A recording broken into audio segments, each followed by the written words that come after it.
Have you seen this video? Watch this one. The Bible's not a book. The Bible's 66 books. 40 different people wrote it. Over 1,500 years. There's never been a book like that in history. Does that make it the Word of God? No. It just means it's worth considering. For hundreds of years, archaeology has used the Old Testament and New to find buildings, to find people, to find civilizations, to find kings that didn't exist or they didn't think they did. And suddenly the Bible said they're there and they dug it up and there it was. Does that make it the Word of God? No. It means it's historically accurate. Real people really existed and really wrote down what they saw. It's worth considering. And then a man showed up one day named Jesus. And he fulfilled all 300 prophecies.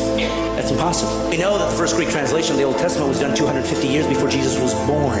How could they possibly know that he'd be born? And could they possibly know he was going to be crucified when crucifixions didn't even exist as a capital punishment yet? How could they know that he'd be betrayed for 30 pieces of silver 250 years before there was a Jesus? Does it make it the Word of God? No, but it's starting to get close. And then Jesus said he would fulfill these things and did miraculous things to prove I'm not just a guy talking like everybody else. Look what I've done. And then he said this, I'm going to prove it to you. I'm going to die and I'm going to come back to life. Nobody's ever done that. And he died. And all those who were with him 3 years ran in fear. And they ran away and they said, I guess we were wrong. And then something happened. Something happened that made all these guys come back and be willing to be martyred for one reason. They said this, I saw him die and I saw him come back. If we all die and there is no God, it's just eternal unconsciousness, you'll never know.